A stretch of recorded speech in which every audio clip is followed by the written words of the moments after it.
Magandang umaga, ngayon po ay araw ng Sabado, October 5, 2024. Update po muli tayo sa lagay ng panahon. Mga localized thunderstorms at intertropical convergence zone ang nagpapaulan ngayon sa ilang bahagi ng ating bansa.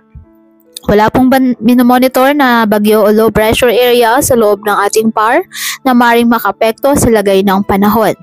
Ayon naman sa Tropical Cyclone Threat Potential ng Pag-asa, katamtaman hanggang sa mababa ang tsansa na may mabuong bagyo sa loob ng 2 linggo. Gayunpaman, anumang pagbabago sa forecast ay posible po. Kaya patuloy po na mag-antabay ng iba nating weather updates at sa updates po ng Pag-asa.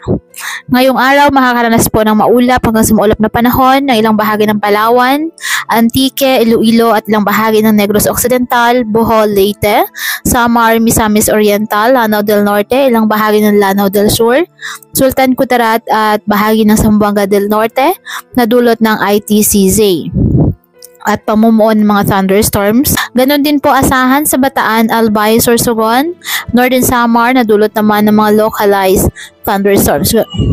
Ganon din po sa Metro Manila at sa nalalawing bahagi ng ating bansa. Kaya patuloy po natin na pinag-iingat ang ating mga kababayan sa banta pa rin ng mga pagbaha at pag-uod ng lupa, lalo na kapag may malalakas na ulan, at ugaliin na magdala palagi ng payong o kahit anumang panangga sa ulan sa tuwing lalabas ang ating mga tahanan. At yan po muna ang update sa lagay ng panahon ngayong araw. Muli patuloy po tayo na mag-ingat at palaging tandaan, God loves you. Stay safe and God bless.